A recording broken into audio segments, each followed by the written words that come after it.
అందరికీ నమస్కారం అండి. తెలంగాణ రాష్ట్రంలో మొదటిసారిగా మొదలుపెట్టిన దళిత బంధు పథకంపై మరో కీలక నిర్ణయం అయితే రేవంత్ ప్రభుత్వం తీసుకున్నట్టు తెలుస్తుంది. అయితే ఈ పథకాన్ని బీఆర్ఎస్ ప్రభుత్వం నేతృత్వంలో అయితే ముందుకు తీసుకొచ్చారు. కేసీఆర్ గారి హయాంలో మొదటి విడతలో 38,323 మంది కుటుంబాలకు దళిత బంధునైతే మంజూరు చేశారు. ఒక్కో కుటుంబానికి 10 లక్షల రూపాయలనైతే ఈ పథకం కింద సాయం చేశారు.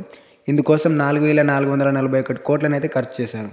ఇదంతా కేవలం మొదటి విడతకు సంబంధించిన వివరాలు మాత్రమే. అయితే రెండవ విడతలో నియోజకవర్గానికి 1100 మందికి చొప్పున 1,30,000 మందికి చేరాలనేది లక్ష్యంగా పెట్టుకున్నారు. అయితే అన్ని నియోజకవర్గాల్లో జిల్లా కలెక్టర్లకు 50,000కు పైగా దరఖాస్తులు వచ్చాయి. దీనికి సంబంధించిన డీటెయిల్స్ ను అధికారులు దళిత బంధు పోర్టల్లో కూడా అప్లోడ్ చేశారు. అయితే దాంట్లోంచి పైలట్ ప్రాజెక్టు కింద 400 మందిని ఎంపిక చేసి యూనిట్లను అయితే మంజూరు చేశారు. మేడ్చల్, రంగారెడ్డి, హైదరాబాద్ జిల్లాల్లో 162 మందికి అయితే నిధులు మంజూరయ్యాయి. ఇతర జిల్లాల్లో మరో 238 మందికి అయితే నిధులు మంజూరైనట్టు తెలుస్తుంది. అయితే దీనిపై అధికార పార్టీ అయినటువంటి కాంగ్రెస్ పార్టీ అభిప్రాయం ఏంటంటే, గతంలో కేవలం బీఆర్ఎస్ నేతలకు మాత్రమే దళిత బంధు ఇస్తున్నారని కాంగ్రెస్ విమర్శించింది.